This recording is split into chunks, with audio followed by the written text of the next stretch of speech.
Vadodara Waghodia road પરિવાર 4 રસ્તા વિસ્તારમાં આવેલા 10થી વધુ ઢોરવાડા પર પાલિકાની ટીમ સશસ્ત્ર પોલીસ બંદોબસ્ત સાથે ત્રાટકી હતી.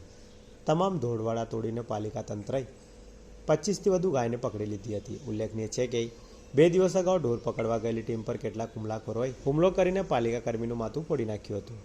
અત્રે ઉલ્લેખનીય છે કે રખડતા ઢોર શહેરમાં ચારે બાજુએ ફરતા હોય છે અને ગલીકૂચીઓમાં કે પછી જાહેર રોડ પર નાખવામાં આવેલો ફળ ખાવા ગાયો દોડાદોડ કરતા ક્યારેક નાના મોટા અકસ્માતો પણ સર્જાય છે અને દોડતી ગાય અડફેટે આવનારને શિંગડે ચડાવતી હોવાની અનેક ઘટનાઓ શહેરમાં અવારનવાર સર્જાતી રહે છે.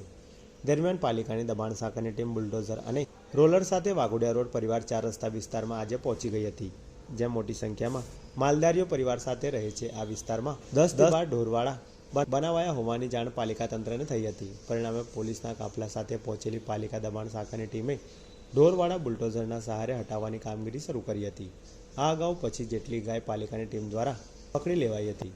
ઢોરવાડા પર પાલિકાનું બુલડોઝર ફરી વળાએ અગાઉ માલધારીઓ સાથે પાલિકાની દબાણ શાખાની ટીમ અને માલધારીઓ વચ્ચે ચકમક જરી હતી, પરંતુ ચુસ્ત પોલીસ બંદોબસ્ત દ્વારા વચ્ચે પડીને દરમિયાનગીરી કરતા માલધારીઓ શાંત થયા હતા. તમામ 12 જેટલા ઢોરવાડા પર પાલિકાની ટીમ દ્વારા બુલડોઝર ફેરી દેવાતા જ ટીમ સાથે લાવવામાં આવેલો રોડ રોલર દ્વારા રસ્તો સમતળ કરી દેવાયો હતો. ઘટનાની જાણ થતાં જ બનાવ સ્થળે લોકોના ટોળેટોળા ઉમટી પડતા પોલીસે વધુ સતર્કતાથી કામગીરી બજાવી હતી.